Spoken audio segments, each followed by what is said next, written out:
Hey guys, tonight we explore the quiet wonders of the boring science for sleep. Childhood Game Boy screen's soft afterglow. You lean close to the darkened handheld console, eyes tracing the faint greenish shimmer that lingers like a sleepy firefly on the pixel grid, and you probably won't resist another batch. So, before you get comfortable, take a moment to like the video and subscribe, but only if you genuinely enjoy what I do here.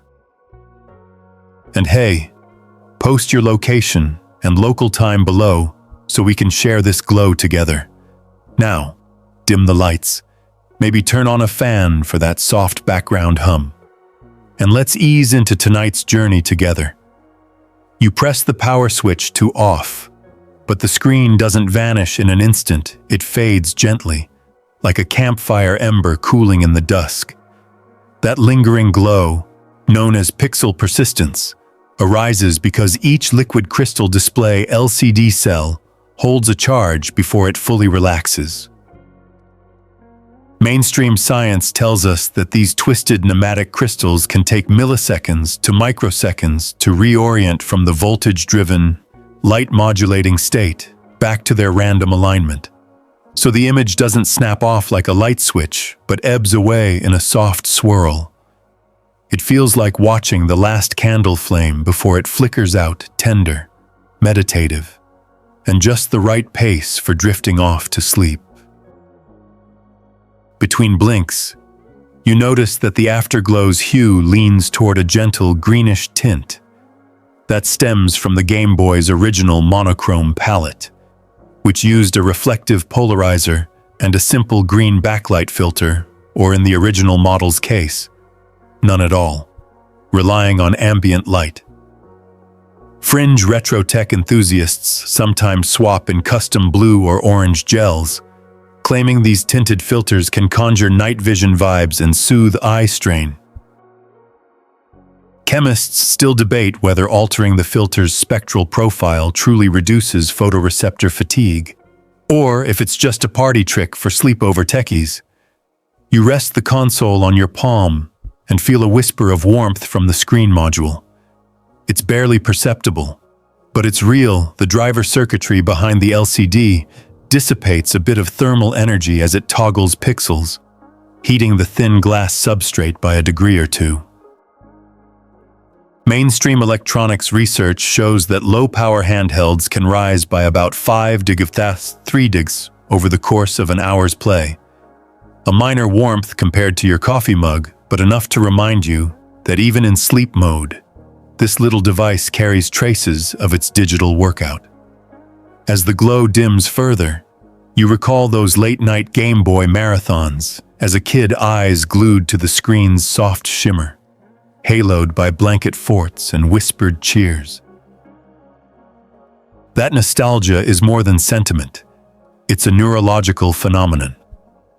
Scientists have found that sensory triggers like a specific color or flicker pattern can cue memory recall in the hippocampus, weaving emotional threads back to our childhood. It's mainstream neuroscience at play. Your brain associates that unmistakable green glow with endless rounds of Tetris blocks and pixelated adventures. You lean in to squint at the faint residual shapes, the ghost of a score tally or a paused game icon, erupting briefly in phosphorescent silhouettes. Those after images imprint on your retina for an instant, a phenomenon caused by photoreceptors adapting to brightness levels. Mainstream vision science notes that cones and rods continue sending signals briefly after stimulus removal. So you see an echo of the last visual pattern.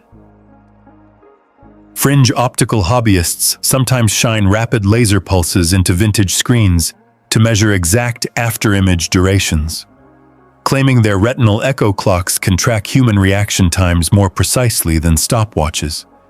Whether their claims hold up under peer review, vision researchers still debate the practicality of such DIY chronometry. You press the console to your cheek, feeling the gentle warmth mingle with the screen's remaining glow. That tactile thermal coupling adds an extra layer to the experience.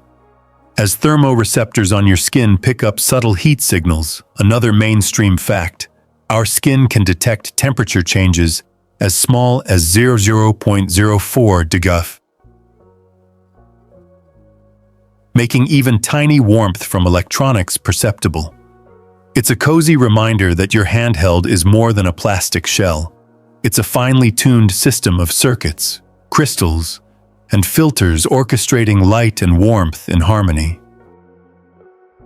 Rubbing your thumb over the screen lens, you playfully brush away imaginary dust motes, though the real magic is hidden inside each pixel's color is controlled by twisting liquid crystal molecules to block or allow backlight. In original Game Boys, that backlight was simply the room light reflecting off the matte screen, but later models used CCFL tubes. Fringe modders sometimes install OLED retrofit panels, gushing about the superior black levels and instant pixel shutdown capability, claiming zero afterglow for sharper sleep. Whether these mods respect the console's retro charm or simply exploit nostalgia, purists and engineers still debate their authenticity. You lean back to watch the Afterglow's final fade, arcs of soft luminance pooling in the darkest corners of the screen before vanishing. The effect reminds you of watching bioluminescent plankton at a beach, tiny sparks dispersing in a calm sea. It's funny to think that the same basic principle, light persisting in a medium, unites both scenarios, from nature's wonders to your pocket gaming relic. A light joke drifts into your mind if gamers had candles instead of screens. Someone would invent a candle persistence mod to keep the flame flicker alive longer. But here you are, witnessing that mod built right in, no soldering iron required. Another light quip bubbles up. You might just close your eyes and pretend you're peering into a glowing cave of memories, minus the spelunking gear. By now, the Afterglow has dimmed to near oblivion, yet you feel the gentle echo of its light still dancing on your eyelids when you blink, like spotting fireflies in the forest of your mind. This soft awakening, born from twisted crystals, lingering charges, and neural echoes, is your portal to sleep, a slow descent from digital day into dream nights. You power the Game Boy back on and stare at the screen as it lights up, then flicks off again, yet you still see a soft echo of that light lingering like a shy glowworm in your vision. This pixel persistence comes from liquid crystal molecules that twist under voltage, aligning to modulate light. And when you switch the power off, they don't spring back instantly. Mainstream display science tells us that twisted pneumatic LCD cells can take anywhere from a few milliseconds up to tens of milliseconds to relax, depending on temperature and driving voltage. So the image decays in a calming fade rather than an abrupt blackout. That slow unwind feels almost soothing, like watching a spinning top slow to a gentle halt. You lean closer, eyes tracing each pixel cell as it unwinds its remaining charge. These crystals hold on to orientation because they have viscosity, a kind of molecular stickiness that resists rapid movement. It's a mainstream fact that the viscosity of pneumatic liquid crystals typically sits around 50 to 100 millipoise at room temperature, similar to light oils, which explains why they resist snapping back too quickly. That resistance gives you a fleeting window to admire the ghost of Mario's face or those disappearing Tetris blocks, as though the console is playing a parting lullaby in soft green notes. Between blinks, you imagine each pixel as a tiny dancer caught mid-twirl, slowly falling back into alignment. Fringe modders sometimes inject alternative liquid crystal mixtures like smectic phases to slow the transition further, claiming it creates a dream mode that helps you drift off under a prolonged glow. They rave about exotic compounds that hold orientation for seconds rather than milliseconds. Whether those cocktail mixtures respect the original hardware's integrity or simply turn your Game Boy into a nightlight, retro engineers still debate whether these modifications improve sleep quality or just burn through your batteries faster. You rest the handheld on your palm and feel the faint hum of electronics shuffling behind the screen. Even with no visible pixels, the driver chips maintain a minimal bias voltage to keep the panel responsive, drawing microamperes of current to. Mainstream electronics research notes that typical STN super-twisted pneumatic LCD drivers consume around 50 to 100 UA per segment in hold mode, translating to barely a fraction of a watt, yet enough to remind you that power never fully sleeps in digital devices. It's amusing to think that your childhood Game Boy, once draining AA batteries by the dozen, now sips electricity so frugally it could outlast your evening's power nap. As the residual glow dims, you notice that the fading pattern isn't perfectly uniform. Some pixels relax faster than others, creating a gently rippling texture across the display. That happens because of slight manufacturing variations, differences in cell thickness, spacer bead distribution, or electrode alignment. Mainstream manufacturing standards allow tolerances of a few microns in cell gap, which can mean relaxation times vary by up to 20% between pixels.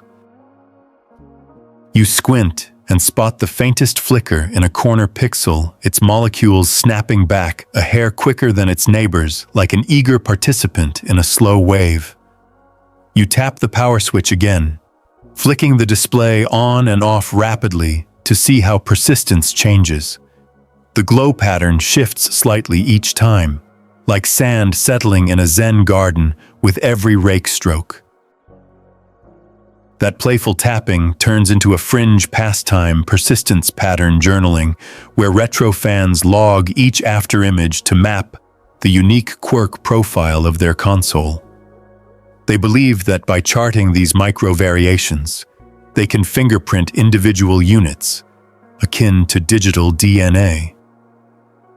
Whether such mapping holds forensic potential or is just a delightful geek craft, tech historians still debate the reliability of persistence-based hardware identification. You let your thumb hover over the screen surface, feeling the smooth plastic lens beneath your skin. That lens exerts a tiny influence on crystal relaxation. Its slight pressure flattens cell gaps by minute amounts, altering relaxation rates ever so slightly.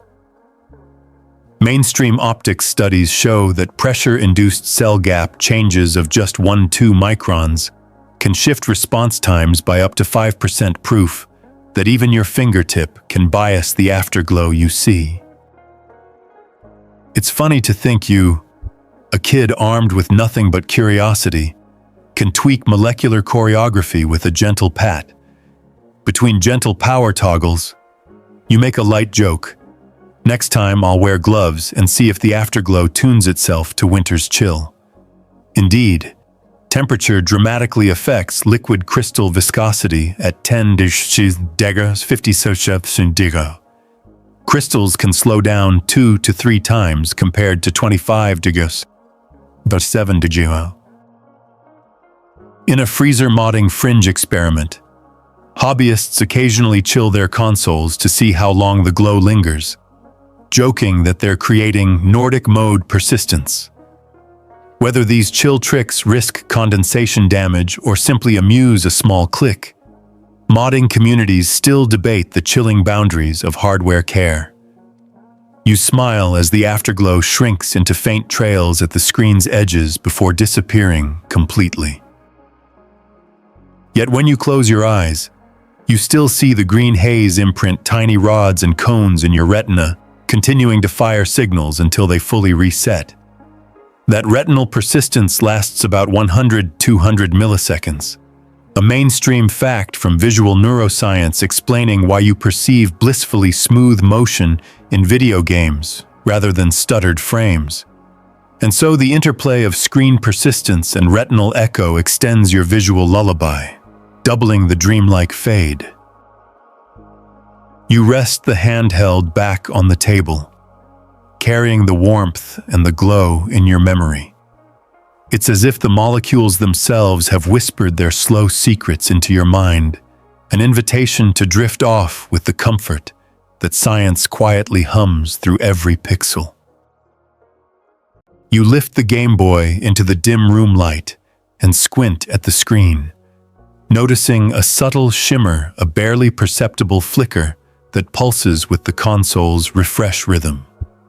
Even though the display seems steady, your cortex can detect that soft staccato at roughly 59.7 Hz, the standard refresh rate of the original Game Boy's LCD matrix.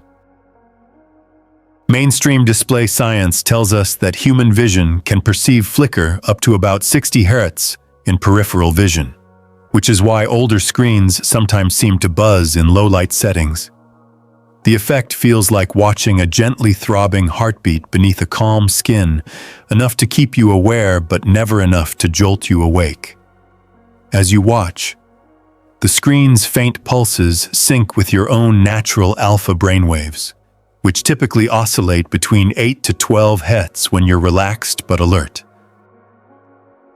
That slight mismatch between your inner rhythm and the screen's refresh gives a subtle entrainment effect, like tapping your foot to a song that's just a hair too fast.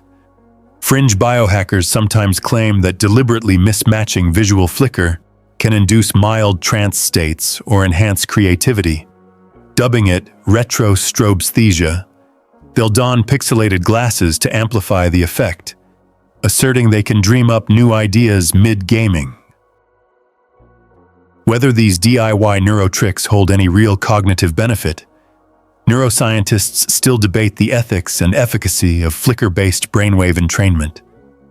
You power cycle the console, watching the flicker dance change when you adjust the contrast dial. That little wheel tweaks the voltage levels driving the LCD pixels, altering how long each crystal stays twisted before resetting. Mainstream electronics. Increasing contrast voltage can reduce visible flicker by shortening pixel transition times. Though it also draws slightly more current, think of it as sprinting instead of jogging, burning batteries a touch faster. It's funny to think of your Game Boy waving a tiny flag signaling, "I need more power for perfection," between flickers. You notice a faint, shimmering ghost image trails behind moving sprites, a double vision reminiscent of ghosting on old CRT screens. That's caused by the pixel holding a previous state until the next refresh, a phenomenon tied directly to flicker frequency and liquid crystal response. Fringe modders sometimes hack in a high-frequency strobe LED backlight, claiming that pulsed illumination synchronized above 200 Hz can eliminate both ghosting and flicker. They giddily brag that they've created a dream display that's sharper than modern OLEDs, until you remember it's still rendering Mario in 4 shades of green. Whether such strobe mods improve sleep quality or simply keep you tinkering all night, hardware tinkerers still debate the trade-offs of battery life versus visual bliss. You lean back and let your peripheral vision soften. In that hazy gaze, the flicker fades into a gentle shimmer, much like sunlight filtering through leaves on a breezy afternoon. It's a mainstream fact that the human eye integrates visual frames over time, smoothing out flicker into perceived continuity, a process called persistence of vision. That's how film projectors at 24 frames per second appear as fluid motion instead of a slideshow.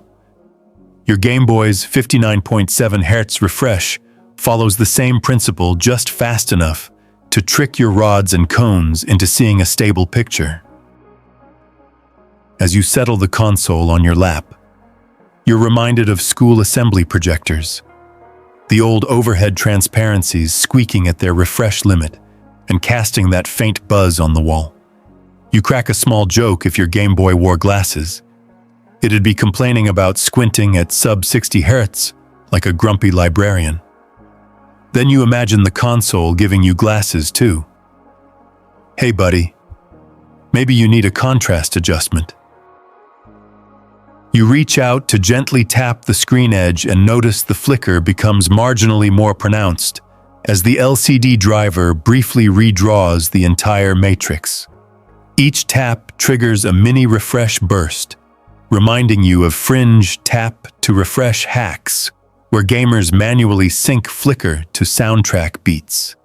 They stream late-night vintage beat sync sessions, claiming the soft pulse hypnotizes them into perfect timing on Tetris runs.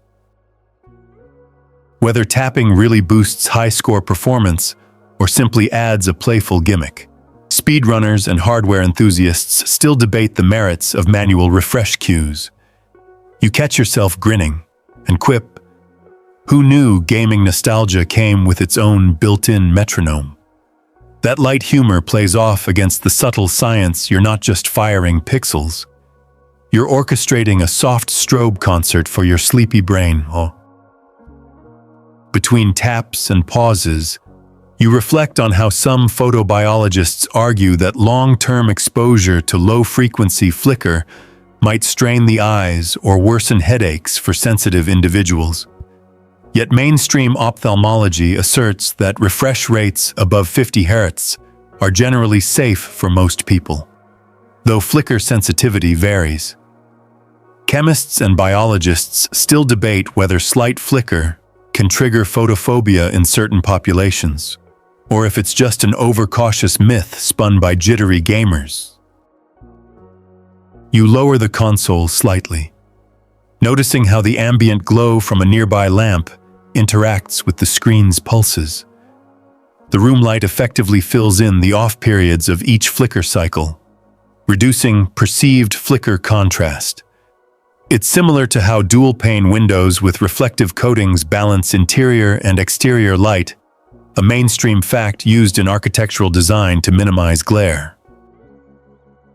You think about designing a gamer's nook with just the right lamp position to smooth out every pulsing pixel.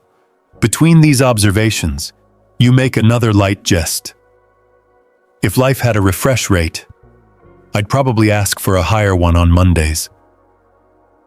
You imagine a reality where your eyelids could flicker at 60 Hz and to reboot your mood, no coffee needed. Finally, you let the Game Boy rest and close your eyes, letting the gentle pulse imprint a soft rhythm onto your visual cortex.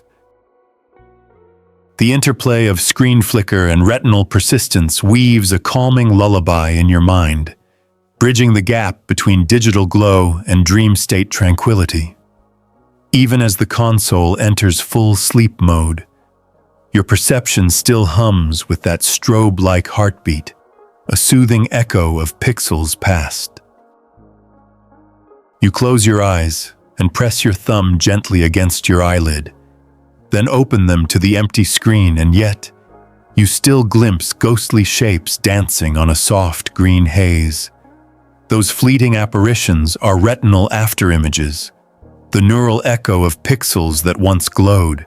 Mainstream vision science tells us that cones and rods in your retina continue to send signals for about 100–200 milliseconds after a bright stimulus disappears, creating a brief visual echo that overlays your perception.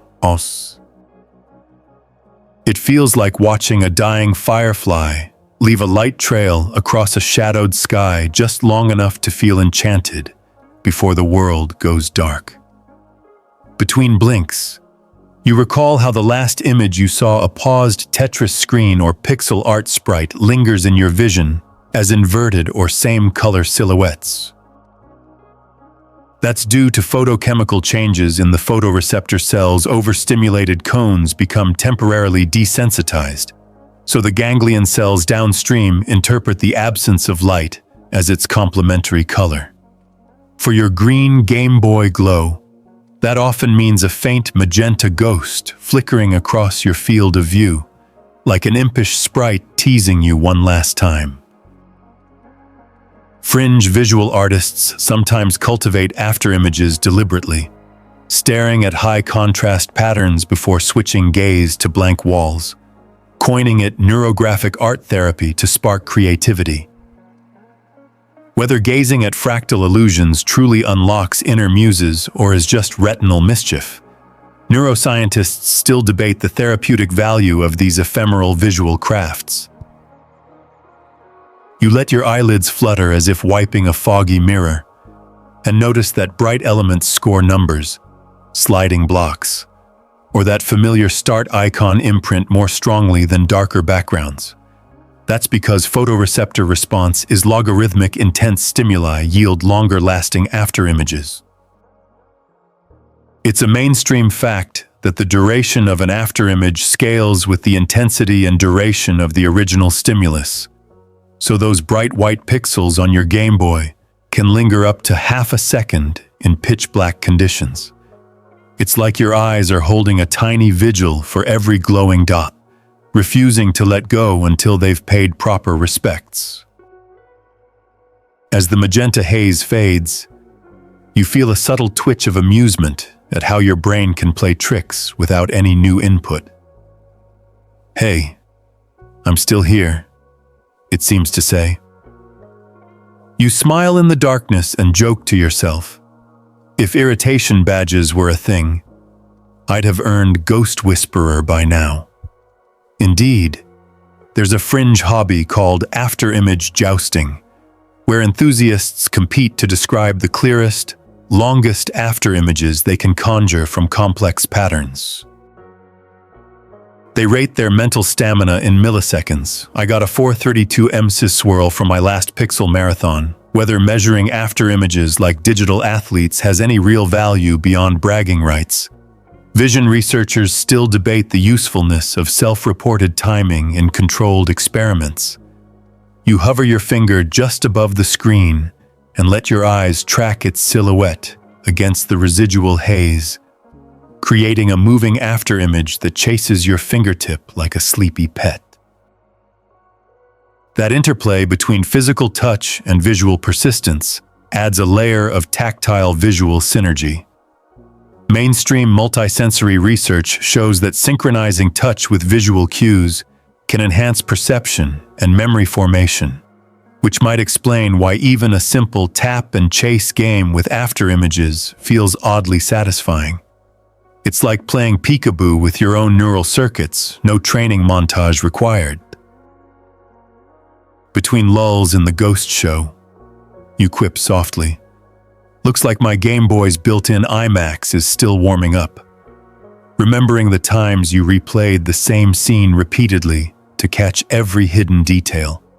You appreciate how afterimages give you bonus frames in your personal screening room.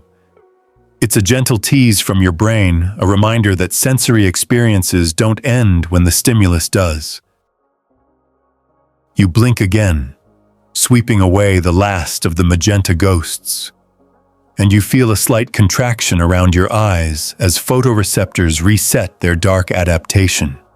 That narrowing of sensitivity is another mainstream fact. Shifting from bright to dim conditions requires rhodopsin regeneration in rods, a chemical process that can take up to 30 minutes to reach full night visions. While your brief afterimages last mere milliseconds, the underlying chemistry unfolds much slower, a silent cadence that underpins every blink and glow you perceive. A light joke drifts in your thoughts.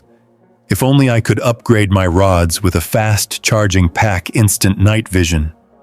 No afterimages attached." You imagine a world where gamers sport ocular power banks to recharge their photoreceptors between boss fights. Fringe biohackers have indeed experimented with retinal stimulation using transcranial current, claiming they can tweak afterimage duration at will. They call it neuroblink tuning, though neuroscientists still debate the ethics and efficacy of tinkering with the brain's visual feedback loops. You press your palms gently against your temples, massaging the slight tension left by squinting at tiny pixels all day. That tactile pressure sometimes helps dark adapt your eyes faster, a trick borrowed from astronomers who shield ambient light with cupped hands.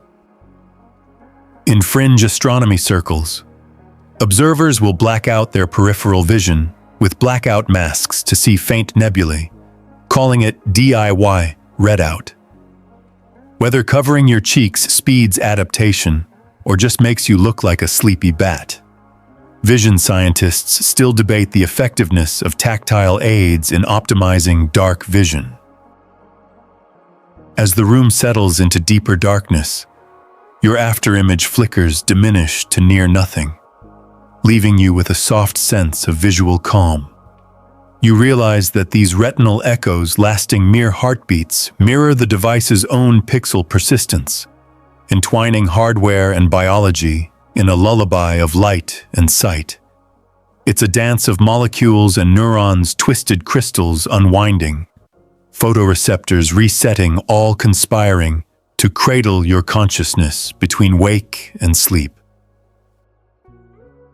You release a contented sigh and joke under your breath. Next time, I'll try staring at a Gameboy naked eye just to spawn a kaleidoscope in my mind.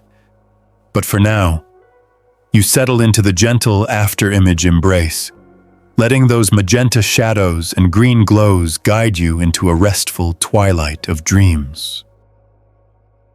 You settle back into your favorite armchair, Gameboy perched on your lap, and let your eyes adjust to the dim ambient glow of your room.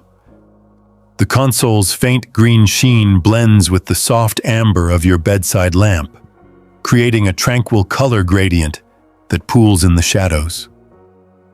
Mainstream lighting design tells us that low lux levels around 10 to 30 lux, similar to a moonlit patio, are ideal for relaxed viewing, reducing eye strain while preserving enough contrast to enjoy faint displays. That gentle interplay between screen glow and room light feels like watching twilight settle over a still lake, subtle, calming, and perfectly paced for drifting towards sleep. As you trace the screen's afterglow with your gaze, you notice how even slight shifts in room brightness alter its visibility.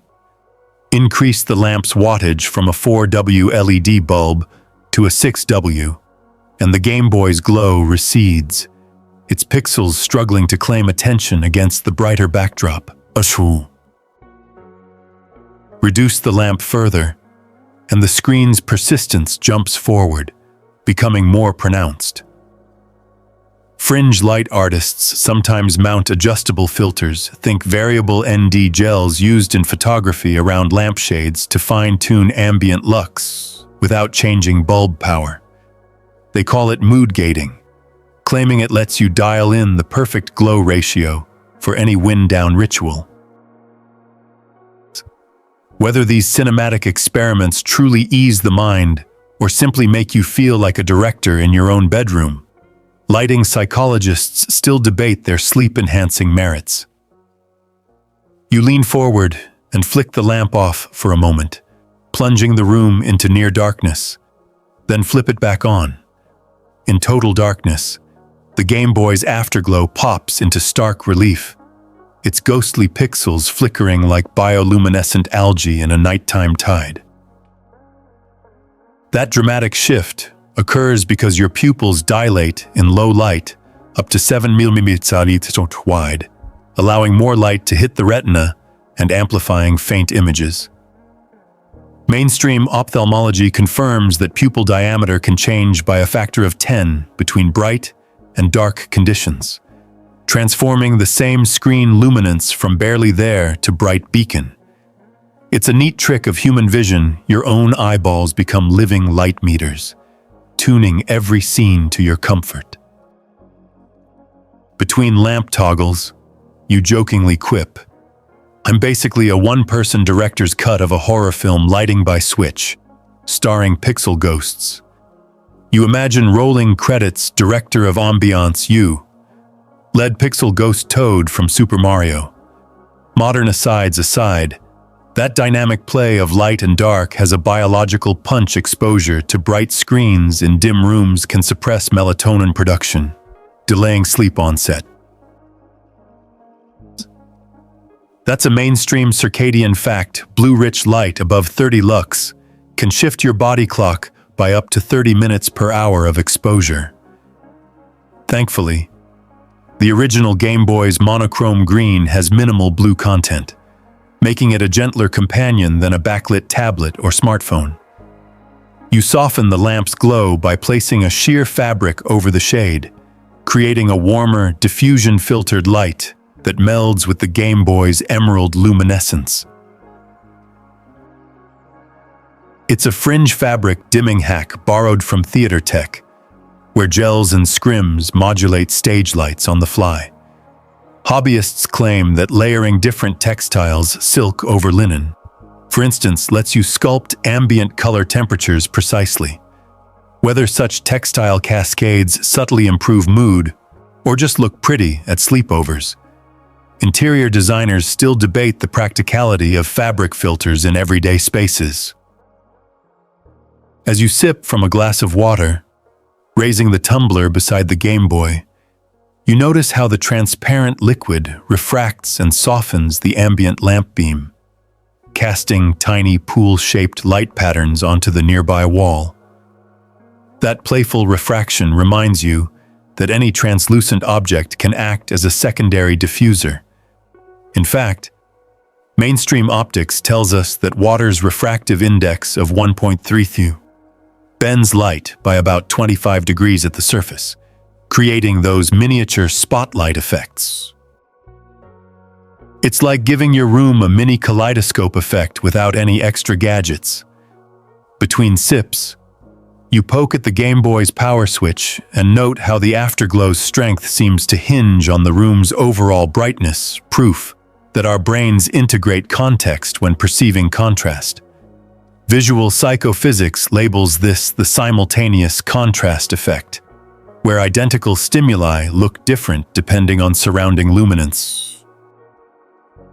Surgeons harness this effect under operating room lights to ensure tissue contrast appears consistent, a reminder that what you see is always a dance between object and environment.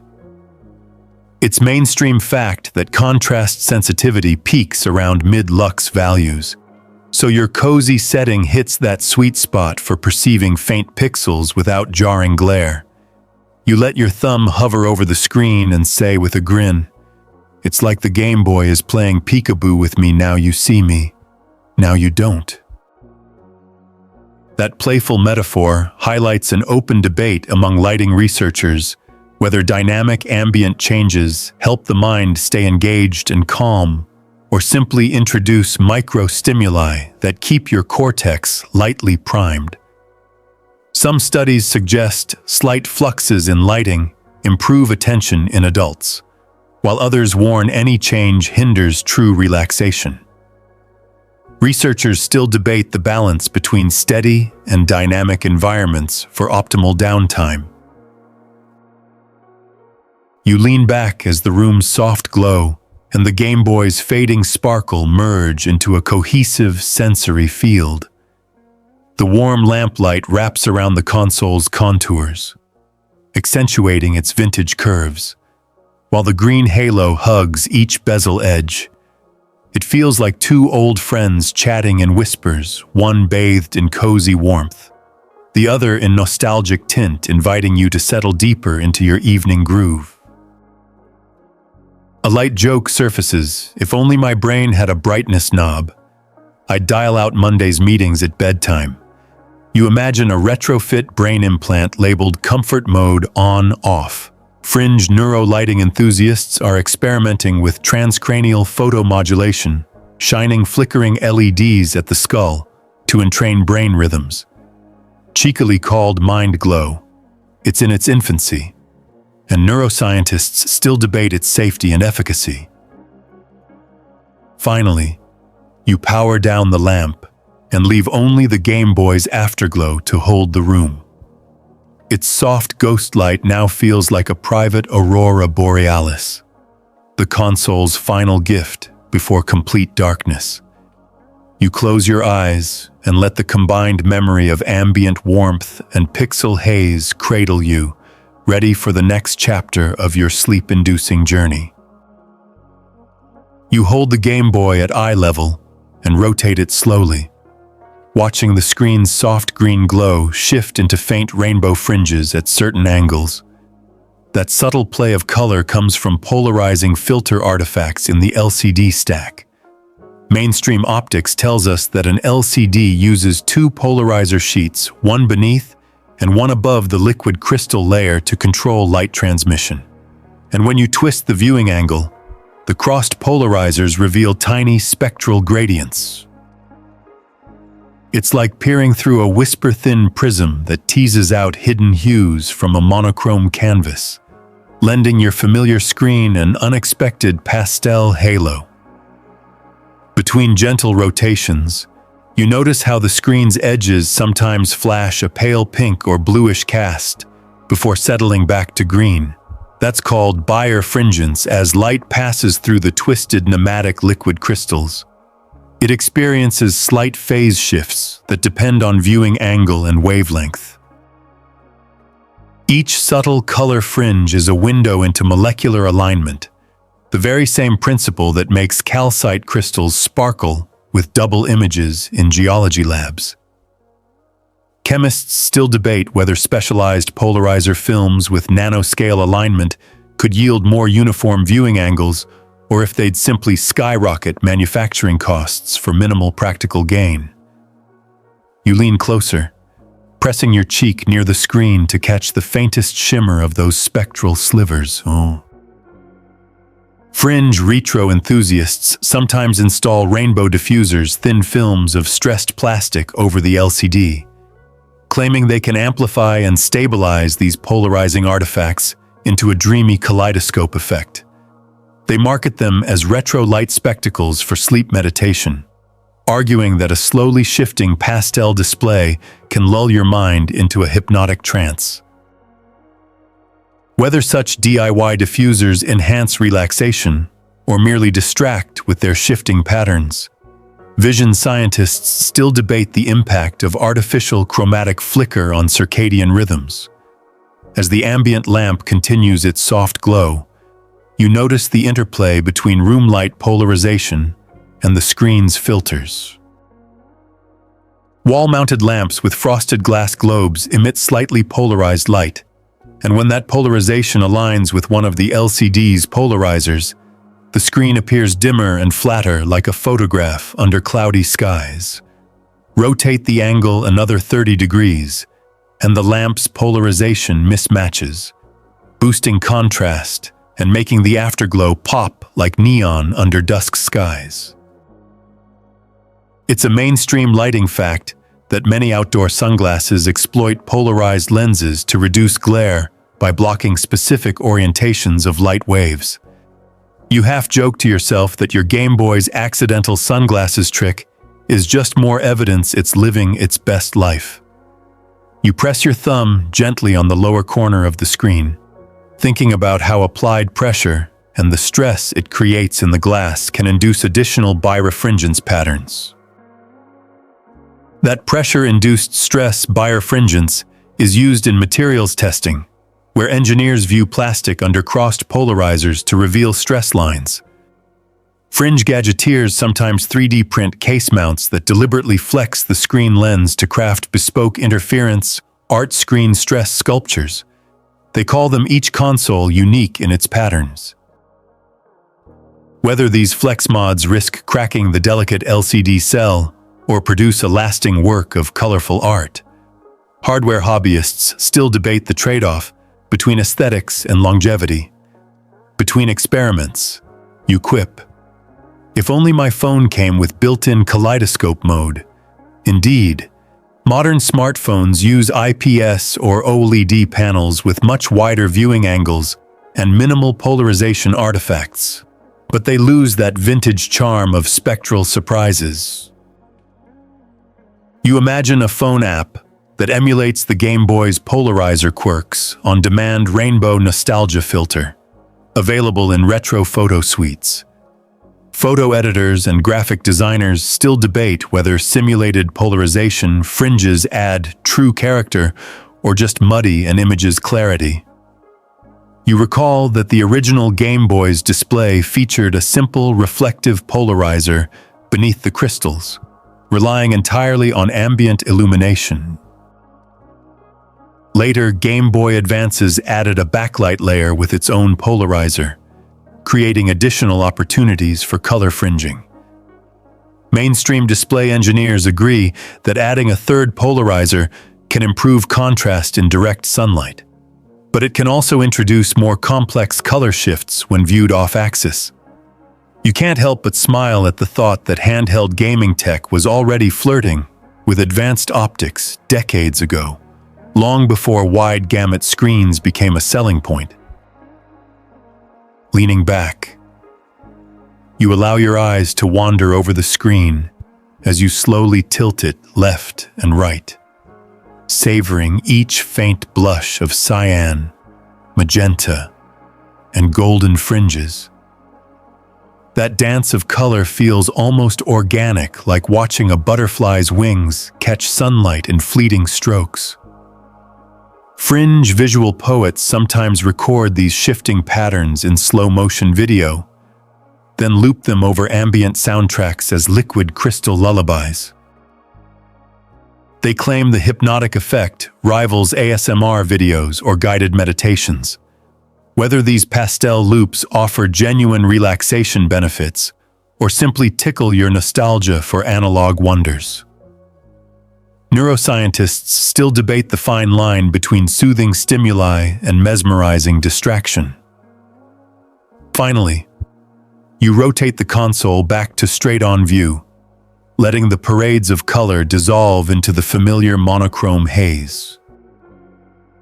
It's a reminder that complexity often hides in plain sight, waiting for the right angle to reveal itself. You rest the Game Boy against your palm, feeling the convergence of light waves, molecular alignments, and user tweaks all come home to that single screen. It's a tiny marvel, a pocket-sized showcase of physics, engineering, and playful mod culture woven into one comforting afterglow. Between soft hums of your fan and the last vestiges of rainbow whispers, you murmur a gentle joke. I've discovered the console's secret mood ring mode. With that, you press the power switch once more, watching the colors wink out in a final neutral sigh. The screen falls dark, yet you know the memory of those polarizing dances will flutter behind your eyelids as you drift towards sleep. You press your thumb against the Game Boy's power switch once more and slide it to on, watching the screen spring to life with that familiar pixel grid, each tiny square responding to precise voltage pulses that twist the liquid crystals into view. These pulses, typically around 5 volts for each segment line in the original Game Boy, charge the liquid crystal cells just enough to modulate light, creating the iconic 4-shade monochrome display. Mainstream electronics, fact LCD pixels operate by applying a voltage differential across indium tin oxide electrodes, aligning liquid crystal molecules to control light transmission. And even a few millivolts of variation can alter contrast levels noticeably. It's astounding how such small electrical nudges orchestrate the visual symphony you hold in your hands. Between gentle taps to the power switch, you imagine each pixel receiving its own digital telegram, a precise, timed voltage packet that tells it to light up, dim down, or stay muted. Fringe hardware hackers sometimes replace the stock driver chips with programmable microcontrollers, claiming they can experiment with dynamic drive schemes, burst pulses, variable duty cycles, or even audio-modulated voltage patterns to coax extra life. novel visual effects, or smoother animations from the ancient panel. They call it Gameboy overclocking, arguing that unconventional pixel drive can yield a softer afterglow or retro scanning line aesthetics. Engineers still debate whether these DIY voltage hacks risk LCD overstress and accelerated aging, or if they're a harmless way to relive childhood tech nostalgia. You cradle the console and let your gaze roam over the screen as it renders the high-score screen, noting how some sprites flash with slightly more vigor than others. That's because each segment line in the LCD matrix draws current differently based on driver topology. Thicker trace paths yield marginal voltage drops, affecting pixel brightness by up to 10%. Mainstream circuit designers account for this by adding balancing resistors or boosting voltage on weaker lines. But your stock Game Boy didn't have those luxury components. Another reason each unit's display feels subtly unique. It's like each console has its own personality, whispering its quirks back to you in uneven illuminations. You let your thumb hover over the contrast wheel and roll it slowly while the screen updates. Adjusting contrast isn't just a visual sleight of hand, it changes the amplitude of those drive voltages by a few hundred millivolts, effectively telling pixels to align harder or softer. Mainstream fact raising the voltage increases optical clarity and response speed, but draws more current from the AA cells, shaving battery life by a few minutes per hour of play. Fringe survivalists once attempted solar boost mods, rigging tiny photovoltaic cells on the console's shell to trickle charge the battery and support higher contrast modes indefinitely. Whether such sun-baked rigs actually paid off in more vivid scenes or just added weight and bulk, portable gaming aficionados still debate the practicality of energy-harvesting accessories. As the sprite of your avatar flickers across the grid, you recall how the Game Boy's driver scans rows sequentially, applying voltage waveforms in a multiplexed pattern at about 60 Hz. That scanning reduces pin count and power draw, but introduces brief blanking intervals for each line, invisible to most eyes, but critical to pixel persistence. Mainstream knowledge multiplexed LCD drivers can suffer from crosstalk unwanted voltage coupling between adjacent segments, leading to faint ghost lines if design tolerances slip. That's why some enthusiasts report seeing stray pixel glimmers near sprite edges, especially after decades of use. Engineers still debate whether adding decoupling capacitors or redesigning trace geometries in aftermarket mods can fully eliminate such crosstalk without major PCB changes. You tap the screen edge twice and watch the frozen Tetris grid reappear and vanish in a soft green shrug, each rapid on-off cycle governed by the driver's firmware timing loops, which in the original Game Boy are hard-coded in ROM at roughly 262 scan lines per frame. That firmware timing controls not only pixel updates, but also sync signals for game logic and sound chip coordination. Fringe software wizards have reverse-engineered these loops, crafting homebrew cartridge demos that tweak drive timing to produce novel visual glitches or pseudo-color artifacts. They argue that by slightly adjusting the ROM-based timing tables, you can conjure unplanned afterglow behaviors or even color-like effects on monochrome LCDs. Whether these timing hacks produce truly new visual palettes or just quirky flicker patterns, retro coders still debate the boundaries of software-driven hardware artistry. You lean in to feel for warmth again, noting how the driver IC under the screen grows a hair warmer when you crank contrast up to maximum. That temperature bump, though minuscule just a few degrees Celsius, feeds back into pixel drive behavior. Hotter LCD materials have lower viscosity, allowing crystals to realign more quickly and reducing afterglow duration. Mainstream thermal electrical fact semiconductor characteristics shift with temperature, altering threshold voltages and leakage currents in driver transistors. It's a subtle, self-regulating dance. Higher contrast heats the chip, which speeds crystal relaxation, which shortens persistence, nature's way of balancing brightness and ghosting. Between the electrical hums, you quip, "I'm basically babysitting a miniature light factory in my palms." It feels apt. Each pixel assembly is a teeny workshop where electricity transforms into light, temperature, and memory echoes. Then you imagine a retro-futuristic console that glows softly with power feedback, an overclocked aura around the shell. Fringe designers in the maker scene have crafted 3D-printed translucent shells that diffuse internal LED indicators to mimic this effect, branding them power ghosts. Whether these ambient glow mods add meaningful UX or just aesthetic flair, product designers still debate the merits of status lighting in minimalistic handhelds. You let your eyes settle on the static screen, feeling the faint afterglow, and the memory of those voltage pulses resonate in your mind like a lullaby. Every segment line, every voltage spike, every thermal whisper has played its part in this soft display ritual.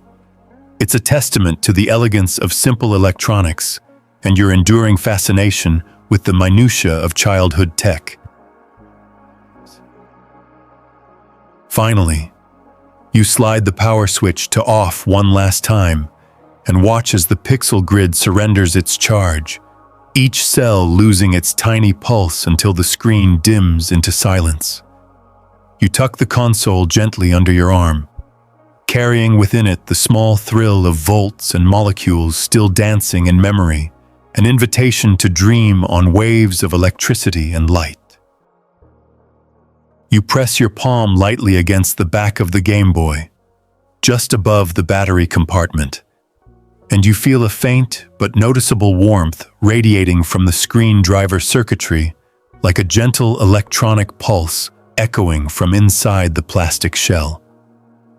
Mainstream electronics tells us that any active semiconductor dissipates power as heat. The Game Boy's LCD driver IC, though low power, still runs in the milliwatt range and warms its surroundings by a few degrees Fahrenheit.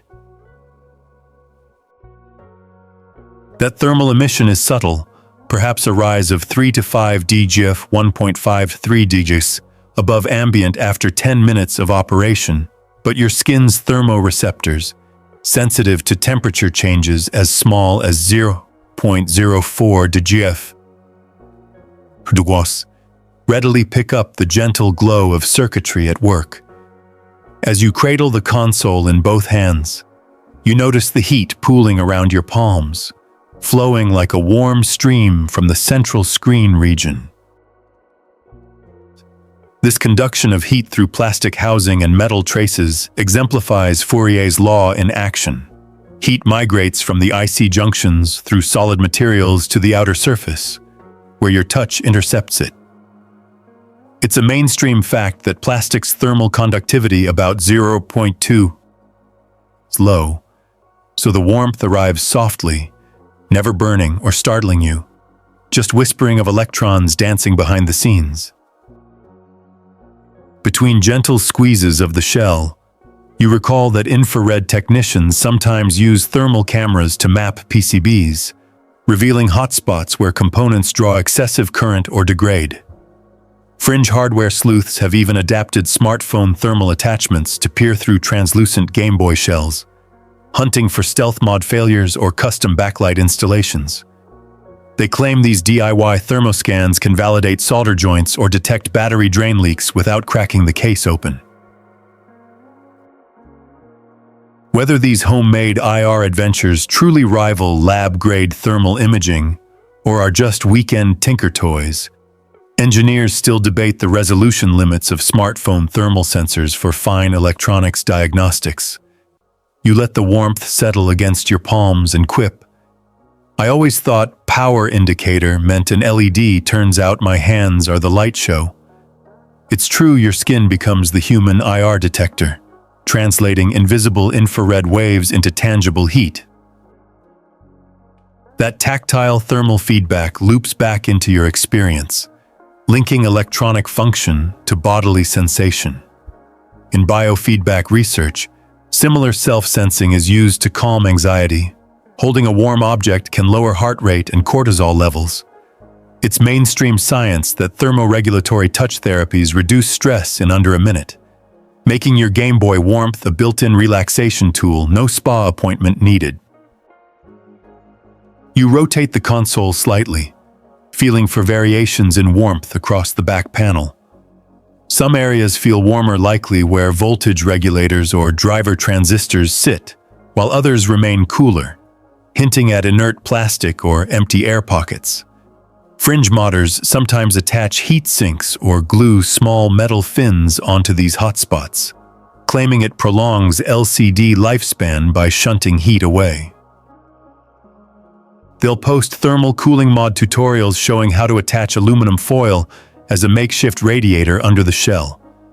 Whether these hacks meaningfully improve component longevity or just make your Gameboy look like a retro cyborg, circuit designers still debate the trade-offs between added weight, altered airflow, and heat dissipation in handheld devices. Between warmth checks, you joke, "Guess my Gameboy's just a pocket heater with pixels on top." That light humor underscores how thermal emissions, though a byproduct of digital play, can feel comforting in cool rooms or on chilly mornings. The console doubles as a morning hand warmer, no need for heated gloves when your favorite childhood toy is at the ready. It's a practical, if unexpected, perk of electronic nostalgia. You settle the Gameboy on your lap and hold your palm above it, feeling radiant warmth rise like a gentle campfire ember drifting skyward. That pattern reflects thermal convection. Heat conducts to the surface, then warms adjacent air, causing it to rise and create miniature currents around the device. In home labs, fringe enthusiasts use smoke streams or incense sticks to visualize these invisible airflows, dubbing the effect Gameboy Heat Halo. They claim watching the gentle swirl of incense smoke around the console enhances bedtime rituals, invoking a sense of scientific wonder before sleep. Scientists still debate whether visualizing convection flows grants any additional relaxation benefit beyond simple mindfulness. You bring the console close to your ear, and while no audible fan whirs within, you can almost hear the soft sizzle of electrons negotiating voltage drops. It's a playful illusion, of course, but one grounded in reality. Thermoelectric elements in circuits can produce ultrasonic micro-vibrations, detectable only with specialized microphones. Fringe audio hunters sometimes record these circuit whispers and layer them into ASMR tracks for tech lovers. Whether these faint electronic hums soothe or simply tinker with your curiosity. Acoustics researchers still debate the perceptual threshold for hearing such micro-EM phenomena. As the warmth steadies, you press your thumbs on the D-pad, noting that button presses introduce tiny drops in surface temperature as the contact cools the adjacent plastic. That slight cool spot fades back to the baseline warmth in seconds, a testament to the console's thermal inertia. Mainstream thermography shows that human touch leaves detectable heat signatures lasting several seconds, which is how heat-sensitive surfaces like fingerprint scanners identify unique touch patterns. You smile at the idea that your faint thumbprint warmth map could unlock secret childhood pixel puzzles. You let your gaze drift to the screen's edge, where the warmth gradient hints at the underlying PCB layout. Hot zones near the ribbon cable connector, cooler zones by the battery terminals. It's like reading an electronic topography map by touch alone. Fringe tactile coders have even explored using heat-sensitive resistor arrays to translate temperature gradients into haptic feedback, turning warmth patterns into vibration cues for visually impaired gamers. Whether such thermal haptic interfaces can improve accessibility or remain a niche novelty, assistive tech researchers still debate their practicality and sensitivity thresholds. Between these playful experiments, you reflect on how every flash of pixels, every voltage spike, and every molecular twist culminated in the gentle warmth you now feel. It's a reminder that beneath the nostalgic green glow lies a symphony of physical processes, electrons overcoming resistance, crystals reorienting under electric fields, heat diffusing through plastics, and your body's receptors translating it all into sensation. That seamless hand-to-device warmth is more than incidental. It's a tactile echo of the console's digital heartbeat. Finally, you tuck the Game Boy into your lap, fingers lingering on its warm shell. The gentle heat, coupled with the memory of pixel afterglows and flickering refresh patterns, composes a multisensory lullaby, a blend of thermal whispers, visual echoes, and electronic nostalgia. You close your eyes, letting the warmth seep into your hands and guide you toward sleep, carried by waves of gentle heat and light memory. You power the Game Boy back on for one final round and immediately see those familiar sprites smeared across the screen, faded trails of past images lingering like graffiti on a subway wall. This ghosting effect arises because some liquid crystal pixels don't fully reset between frames, leaving a faint shadow of previous content.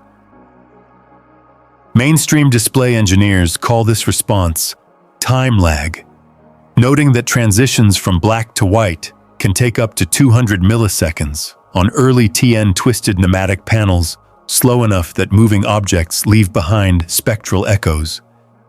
It's a bittersweet reminder that every button press and sprite slide writes its own temporary memoir on the screen's surface. You lean closer to inspect a dance of fading Tetris blocks, noticing how some shapes blur more than others depending on their shade. Darker pixels often transition faster than lighter ones, so mid-tone sprites ghost longest like those frustrating mystery blocks that vanish just a heartbeat too soon.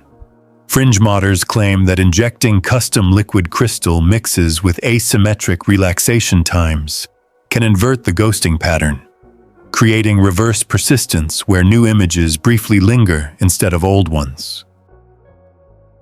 They argue this tweak can sharpen perceived motion, though purists and engineers still debate whether it's a useful hack or simply a gimmick best suited for party tricks. Between shifts, you recall that burn-in, the permanent cousin of ghosting, was once considered impossible on LCDs because liquid crystals don't phosphoresce like CRT phosphors.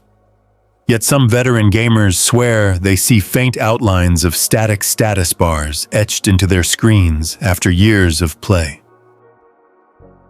That may stem from microscopic, uneven aging of polarizer films or indelible scratches on the glass. Mainstream consensus holds that true LCD burn-in is extremely rare, but residual image retention, temporary but stubborn, can persist for minutes or even hours under extreme static content. Chemists still debate whether long-term exposure to high-contrast patterns chemically alters polarizer adhesives, or if observed artifacts simply result from trapped charges in driver circuits. You press a static image of your character's face, watching the lip and eye outlines imprint for several seconds after you switch screens. That temporary retention feels like a haunted photograph revealing hidden truths.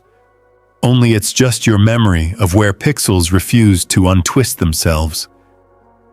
Fringe screen archaeologists sometimes bake their screens in low-humidity ovens to refresh pixel elasticity, claiming heat can release trapped molecular alignment.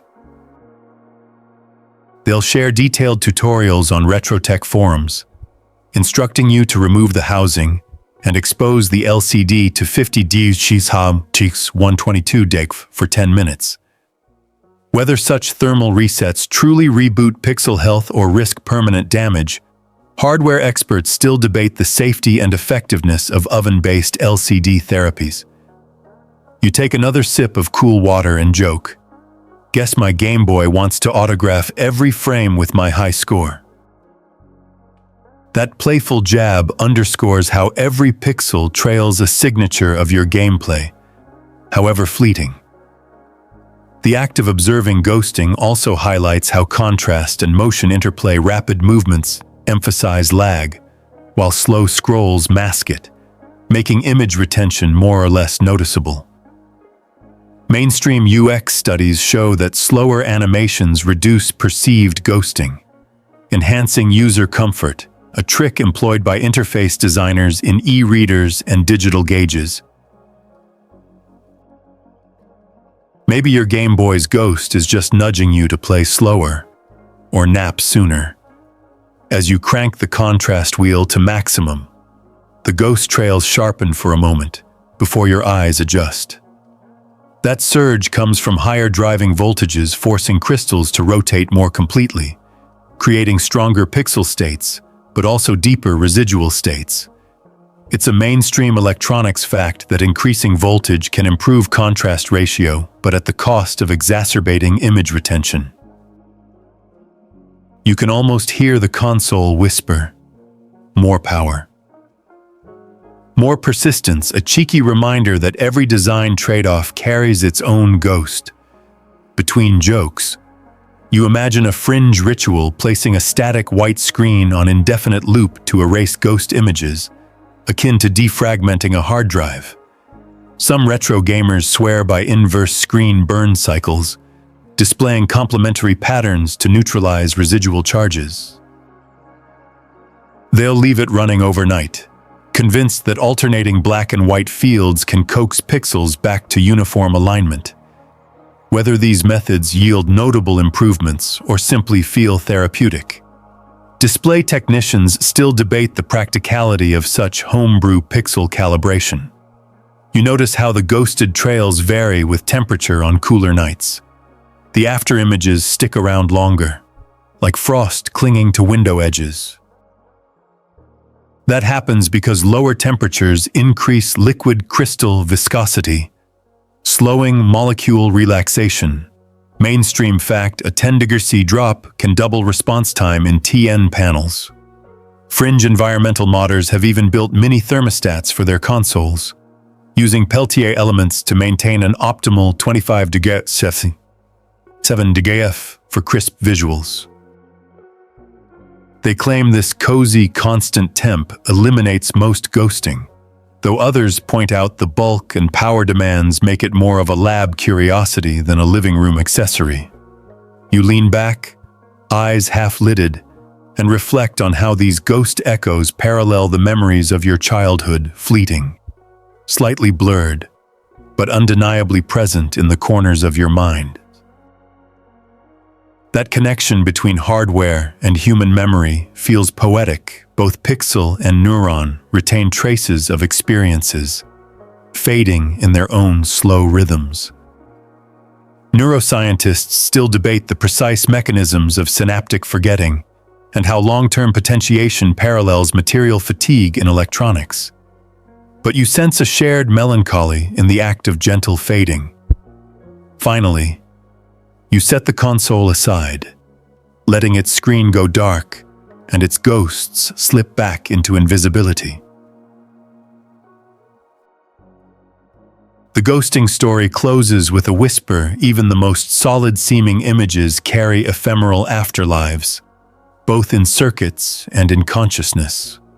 And in those shadowy outlines and fading trails, there's comfort, a reminder that nothing truly vanishes at once, but drifts softly into the realm of memory before dissolving entirely.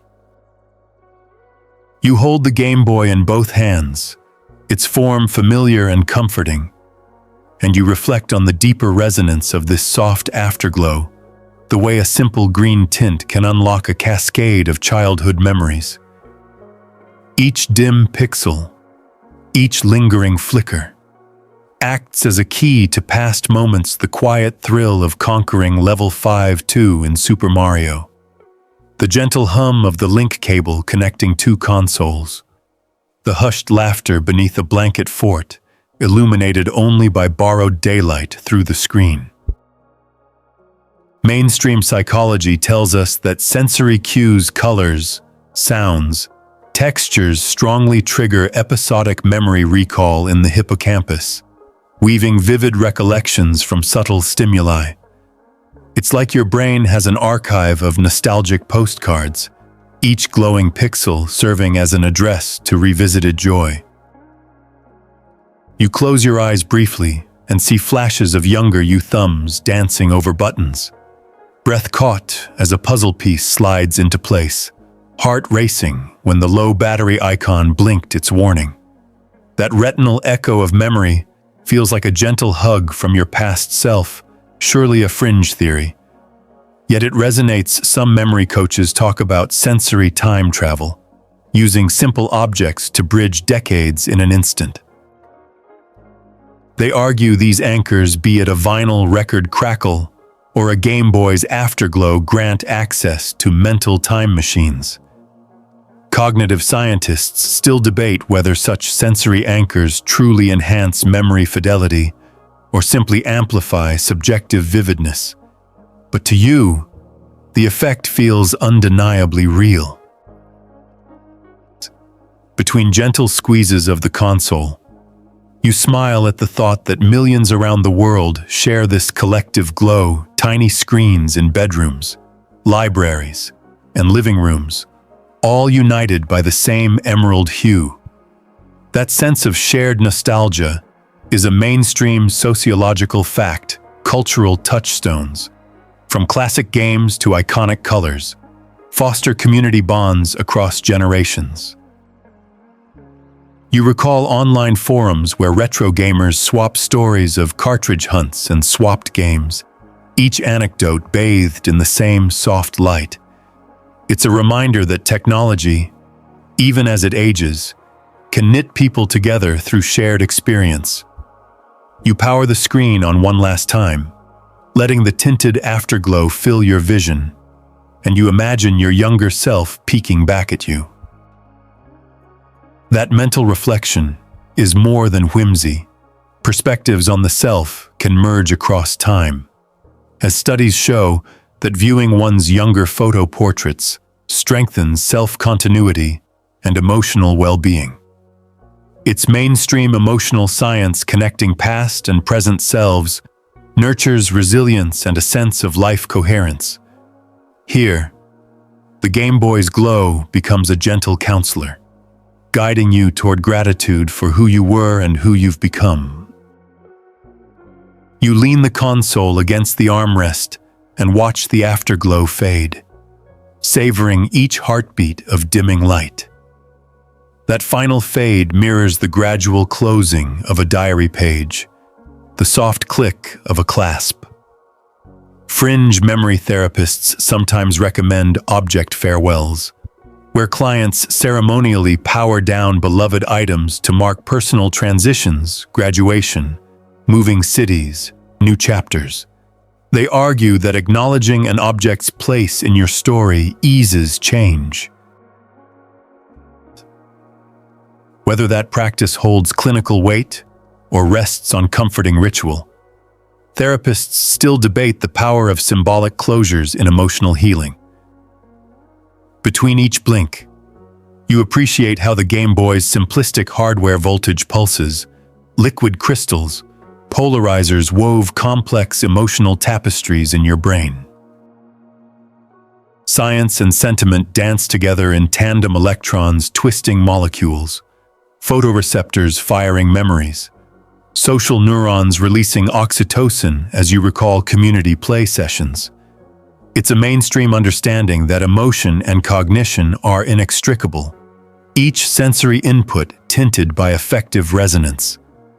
Your afterglow moment isn't just about pixels, it's a multisensory symphony of feeling and thought. A soft joke drifts in your mind, I should have held on to more childhood relics. Maybe a cassette tape or an old roller skate would unlock a disco nap next. But you know that the Game Boy's Afterglow is uniquely potent, a fusion of light, sound, and tactile interfaces that so few early gadgets matched. Nostalgia for less complex technology feels particularly sweet in our rapid, screen-saturated lives. Maybe that's why the green haze still speaks to you more powerfully than any high-definition display could.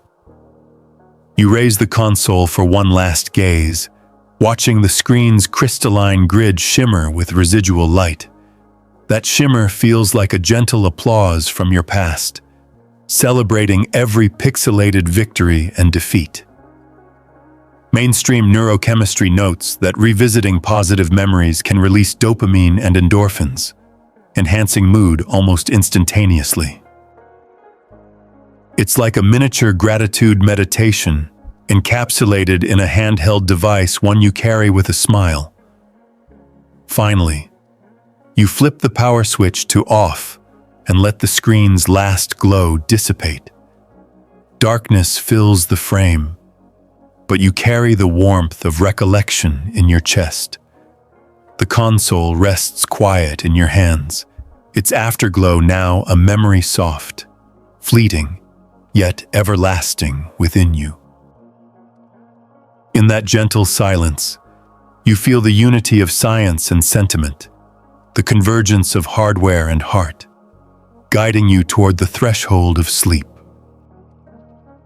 Slow now your thoughts as the world fades to stillness. Feel the gentle pulse of memory settle into a calm refrain, each recollection softening into a tranquil whisper. You have witnessed the science of afterglow, twisted crystals, lingering voltages, retinal echoes, and in their wake, you harvested a garden of nostalgia. Let those memories drift like fireflies across the quiet meadow of your mind, each soft point of light dissolving into the dark as night takes its gentle hold.